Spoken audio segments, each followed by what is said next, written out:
গেল ২ মাস ধরে বিদ্যালয়ে আসেন না সহকারী এক প্রধান শিক্ষক। এরপর হুট করে এসেই হাজিরা খাতা বের করে স্বাক্ষর দেওয়া শুরু করেন।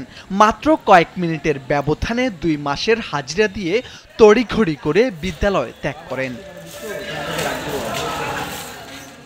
সরকারি এই বিদ্যালয়ের বিভিন্ন আর্থিক অনিয়ম ও দুর্নীতি সহ শিক্ষার্থীদের সঙ্গে অসদাচরণের অভিযোগ রয়েছে মোহাম্মদ নুরুল ইসলাম নামের এই সহকারী প্রধান শিক্ষকের বিরুদ্ধে।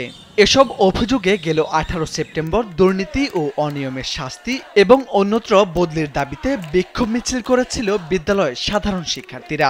এরপর থেকে তিনি বিদ্যালয়ে অনুপস্থিত ছিলেন বলে জানা গেছে। সেই আন্দোলনের পর তিনি টানা ২ মাস স্কুলে আসেননি।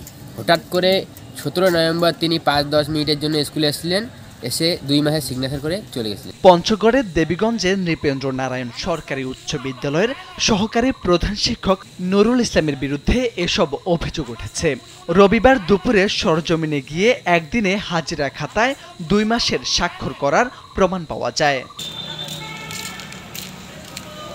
জানা গেছে, বিদ্যালয় শ্রেণী কার্যক্রম চলাকালীন সব শিক্ষকরা শ্রেণীকক্ষে চলে যান। সেই সুযোগে ওই শিক্ষক অফিস কক্ষে প্রবেশ করেন। এরপর কিছুক্ষণ থেকে অফিস সহকারীর সাথে কথা বলে চলে যান। পরে অন্য শিক্ষকরা অফিস কক্ষে গেলে টেবিলের উপর শিক্ষকদের দৈনিক হাজিরা খাতা দেখতে পান।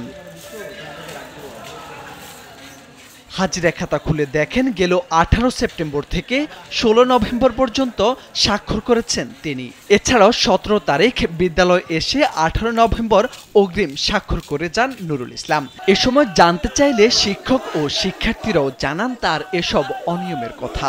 এই ঘটনার জন্য আমরা দৃষ্টান্তমূলক শাস্তির দাবি জানাচ্ছি এবং আমরা এর আগে আন্দোলনের সময় বলেছি তার অন্যত্র বদলির জন্য, এবং আবারও বলতেছি যত দ্রুত সম্ভব তাকে আমাদের নৃপেন্দ্র নারায়ণ সরকারি উচ্চ বিদ্যালয় থেকে তাকে বদলি করানো হবে। এ বিষয়ে অভিযুক্ত সহকারী প্রধান শিক্ষক মোহাম্মদ নুরুল ইসলাম ও বিদ্যালয়ের প্রধান শিক্ষক খন্দকার আলাউদ্দিন আল আজাদের সাথে মুঠোফোনে একাধিকবার যোগাযোগের চেষ্টা করা হলেও তারা কল রিসিভ করেনি।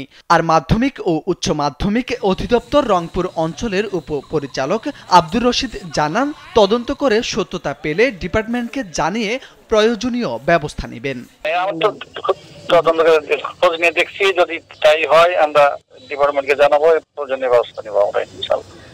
সরকারি স্কুলের সহকারী প্রধান শিক্ষক হয়েও এমন অনিয়ম ও নীতি বহির্ভূত কাজ করলে শিক্ষার মান নিয়ে প্রশ্ন ওঠে। তাই এসব বিষয়ে প্রয়োজনীয় ব্যবস্থা নেওয়ার দাবি সচেতন মহলের। মোর্শেদ আলম, কালবেলা।